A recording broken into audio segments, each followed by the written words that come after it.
Assalamualaikum warahmatullahi wabarakatuh.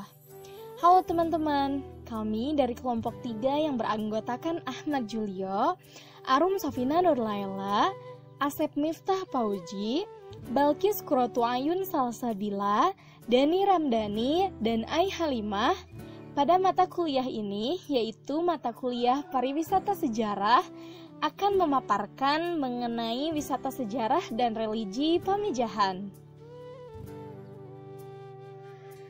Pamijahan merupakan objek wisata religius yang terletak di Desa Pamijahan, Kecamatan Bantar Kalong, Kabupaten Tasikmalaya, Jawa Barat. Luas area yang menjadi objek wisata kurang lebih 25 hektar. Pada umumnya, wisatawan yang berkunjung ke lokasi ini mempunyai minat khusus, yaitu berziarah, sehingga objek wisata ini sangat kental dengan acara-acara ritual keagamaan. Objek wisata yang ditawarkan di sini terbilang cukup beragam, seperti makam Syekh Abdul Muhyi, yakni salah seorang ulama yang menyebarkan agama Islam di wilayah Jawa Barat.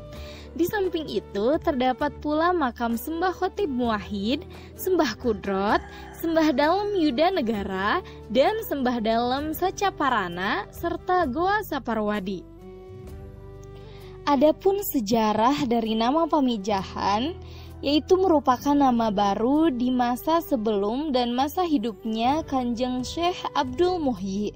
Pamijahan ini awalnya bernama Safarwadi, yaitu kata ini berasal dari bahasa Arab, dari safar artinya jalan, dan wadi artinya lembah atau jurang.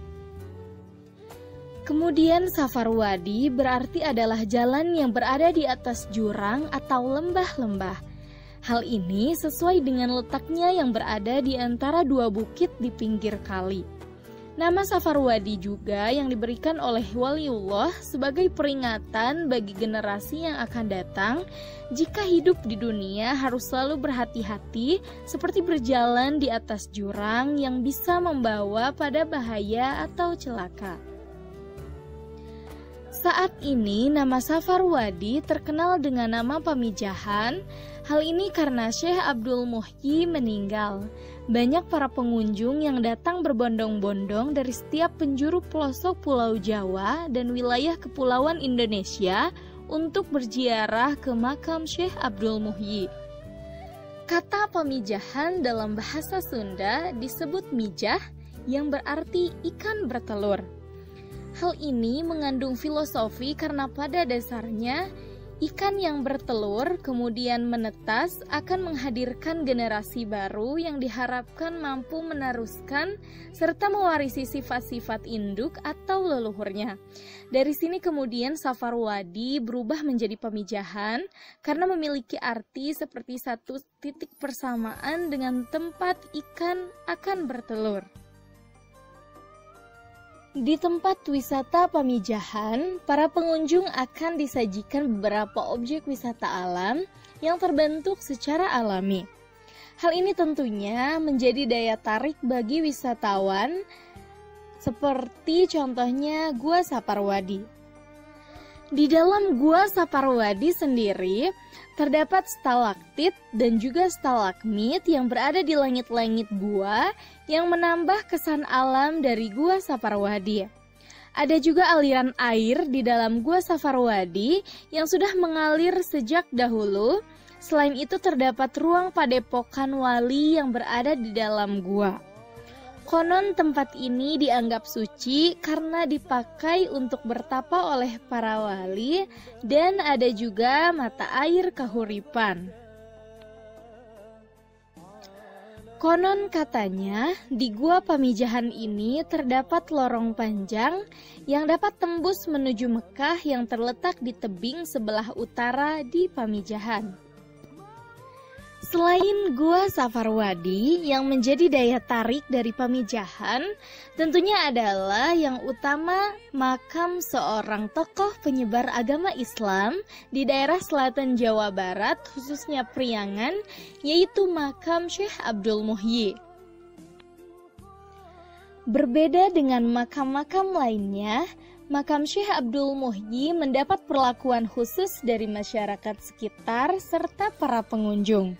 Makamnya dibuat sangat megah yang terbuat dari beton permanen dan juga tersedia berbagai fasilitas yang menunjang aktivitas berziarah seperti masjid, kolam, dan sarana air bersih serta tempat-tempat yang digunakan para peziarah untuk melakukan zikir. Tempat wisata Pamijahan yang sangat direkomendasikan untuk yang ingin berwarawiri tamasya di daerah Tasikmalaya. Dikarenakan akses yang terjangkau dan juga biaya yang sangat murah. Seperti kata pepatah, di mana ada gula, di situ ada semut, tempat ini memberikan dampak positif bagi warga sekitar. Kedatangan wisatawan dari seluruh penjuru Indonesia dimanfaatkan warga setempat untuk berdagang menjual berbagai barang mulai dari souvenir, gantungan kunci, pakaian, hingga aksesoris. Kemudian tak lengkap rasanya apabila kita membahas tentang objek wisata Pamijahan tanpa membahas tentang Syekh Abdul Muhyi. Karena beliaulah yang telah mengharumkan nama Pamijahan ini hingga dikenal oleh semua orang.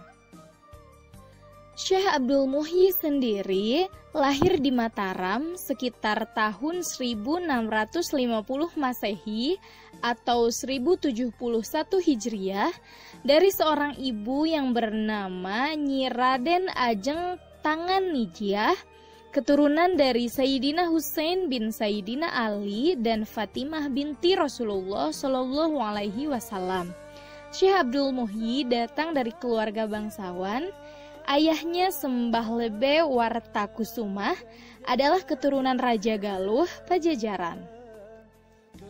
Syekh Abdul Muhyi merupakan pertemuan dari keturunan Arab dan Jawa. Syekh Abdul Muhyi juga tinggal di Mataram semasa kecilnya, kemudian beliau beralih dan dibesarkan di Ampel dan Gresik bersama orang tuanya. Beliau selalu mendapatkan pendidikan agama Islam dari orang tuanya, serta dari ulama-ulama yang berada di Ampel. Setelah membahas wisatanya, kita beralih ke pembahasan mengenai kondisi sosial masyarakat Pamijahan. Mulai dari kondisi geografis Pamijahan, yang secara geografis Kecamatan Bantar Kalong merupakan daerah perbukitan yang berada di sebelah selatan dari ibu kota Tasikmalaya, Jawa Barat. Pamijahan merupakan daerah pedesaan di pinggir sungai Cipamijahan yang areanya dimanfaatkan sebagai tempat perumahan penduduk, pasar, masjid, sawah, ladang, dan hutan. Area tersebut sebenarnya adalah lahan yang berbukit dan bergelombang. Hal ini dapat dirasakan saat melewati sepanjang jalan di Pamijahan. Berdasarkan hasil penelitian data yang diperoleh tentang kondisi sosial ekonomi, jumlah penduduk masyarakat desa Pamijahan mencapai 6.385 jiwa. Jumlah tersebut merupakan proyeksi dan angka yang masih sementara. Jumlah penduduk laki-laki berjumlah 3.311 jiwa dan penduduk perempuan berjumlah 3.074 jiwa. Jika dilihat dari data tersebut, maka jumlah penduduk dari desa Pamijahan, yang artinya jumlah penduduk laki-laki lebih banyak daripada penduduk perempuan. Kemudian selanjutnya adalah membahas mengenai kondisi ekonomi penduduk Pamijahan yang bermata pencaharian pada umumnya adalah bertani. Penduduk Pamijahan yang menjadi petani serta buruh tani merupakan jumlah penduduk terbesar dibandingkan dengan mata pencaharian lainnya. Jumlah penduduk desa Pamijahan yang menjadi petani dan buruh tani sekitar 70%, sedangkan jumlah penduduk Pamijahan yang berprofesi selain bertani hanya sekitar 22%.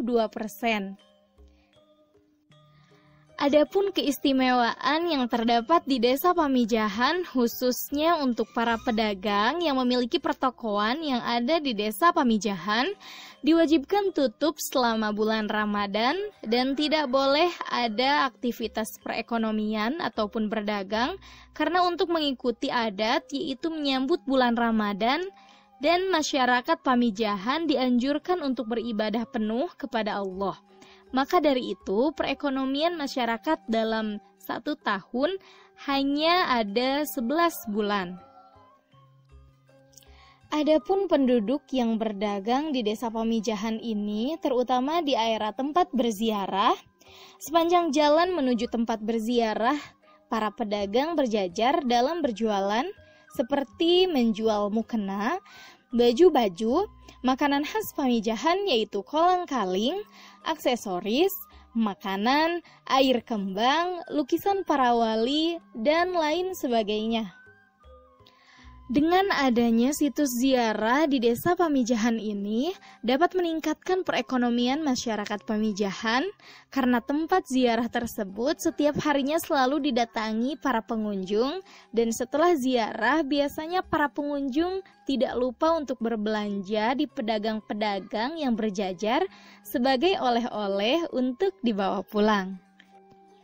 Pembangunan perekonomian di Desa Pamijahan tidak hanya berfokus pada salah satu bidang usaha pertanian, tetapi juga ada bidang-bidang yang lain seperti peternak, pegawai negeri, pegawai swasta, pedagang, dan yang lainnya. Adapun di bidang pendidikan, Desa Pamijahan merupakan desa yang mengalami kemajuan dalam segi pendidikan. Hal ini terlihat dari banyaknya jumlah sarana prasarana, baik yang formal ataupun non-formal. Sebagian besar masyarakat Desa Pamijahan hanya sampai pada tingkat sekolah dasar karena pada zaman dahulu belum terdapat bantuan dari pemerintah untuk pendidikan. Hanya segelintir masyarakat yang mampu untuk meneruskan ke pendidikan umum yang lebih tinggi. Masyarakat Pamijahan menanamkan nilai-nilai akidah Islam dan membimbing generasi selanjutnya supaya bisa belajar ilmu agama dan bisa membaca tulis Al-Quran. Pendidikan agama bertujuan untuk meningkatkan pemahaman dan penghayatan anak-anak tentang agama Islam sehingga menjadi manusia muslim yang beriman. Adapun kehidupan beragama di Desa Pamijahan yang mayoritas penduduknya adalah beragama Islam, kegiatan keagamaan di Desa Pamijahan ini sudah cukup memadai dilihat dari banyaknya tempat-tempat ibadah di masing-masing dusun di Desa Pamijahan, seperti terdapat masjid, langgar, ataupun musola. Adapun di antara pesantren-pesantren yang berada di Desa Pamijahan, di antaranya adalah Pesantren Al-Karomah, Pesantren Salafiyah Al-Falah, dan Pesantren Miftahul Barkah. Masyarakat Desa Pamijahan banyak yang paham dan memiliki pengetahuan tentang ilmu agama. Hal ini berpengaruh terhadap perilaku masyarakat. Tidak heran di desa ini memiliki berbagai kegiatan sosial keagamaan, baik itu acara mingguan, bulanan, serta tahunan, seperti tahlilan, sholawat, dan ceramah keagamaan dari tokoh setempat. Kegiatan ini berguna untuk mempererat tali silaturahim antar penduduk di Desa Pamijahan. Demikianlah pemaparan dari kami. Mohon maaf atas segala kekurangan dan terima kasih atas segala perhatian teman-teman semua. Wassalamualaikum warahmatullahi wabarakatuh.